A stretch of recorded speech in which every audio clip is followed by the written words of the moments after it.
ఒక పల్లెటూరిలో ఒక చిన్న ఎలుక ఉండేది. ఆ ఎలుక పేరు పల్లి.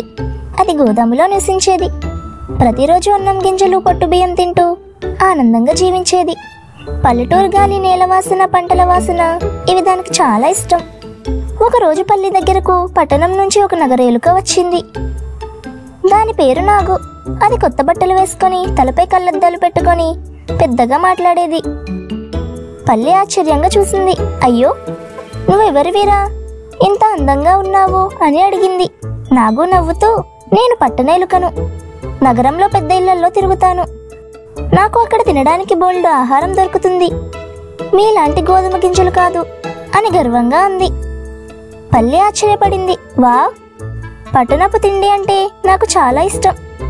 నేను ఒక్కసారి కూడా చూడలేదురా. నాగు నవ్వాడు. నాతో రా, కలిసి పట్టణానికి వచ్చేసే, అన్నీ చూపిస్తా. రోజు పండ్లు, పూరీలు, బిస్కెట్లు తింటావు అంది. పల్లి కొంచెం ఆలోచించింది. తన పల్లెటూరు మీద ప్రేమ ఉన్న కొత్త ప్రపంచం చూడాలనే ఆసక్తి కూడా కలిగింది. చివరికి అంగీకరించింది. రెండో రోజు ఇద్దరూ కలిసి పట్టణానికి బయలుదేరారు. మార్గంలో రోడ్లు, కార్లు, లైట్లు కొత్తగా కనిపించాయి. పల్లికి భయం వేసింది, అలాగే ఉత్సాహం కూడా అనిపించింది. చివరికి ఒక పెద్ద ఇంట్లోకి వెళ్ళారు. అక్కడ ఒక పిల్లవాడు పుట్టినరోజు జరుపుకుంటున్నాడు. టేబుల్ మీద చాక్లెట్లు, కేకు, బిస్కెట్లు అన్నీ వరుసగా ఉన్నాయి.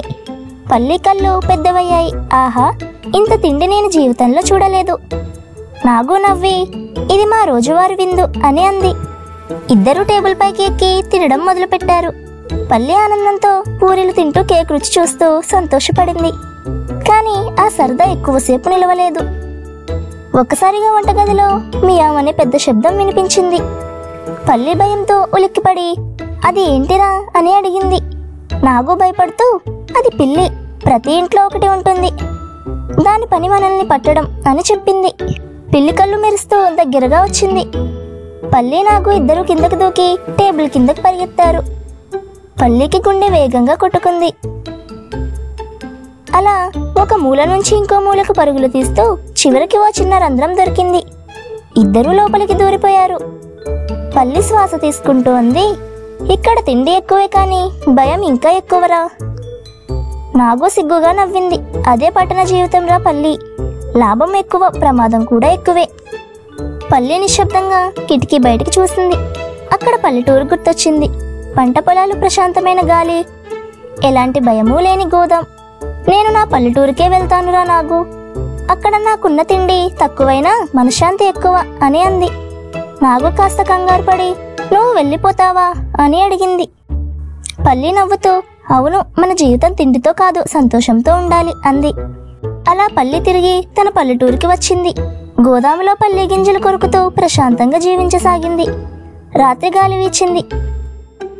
పల్లి కళ్ళు మూసుకొని నిద్రలోకి జారుకుంది. ఇదే నా స్వర్గం అని హాయిగా అనుకుంది. ఈ కథలో నీతి ఏంటంటే, ఎక్కడ తిండి ఎక్కువగా ఉన్నా భయం ఉంటే మాత్రం జీవితం రుచించదు. మన శాంతి, మన ప్రశాంతతే నిజమైన ధనం.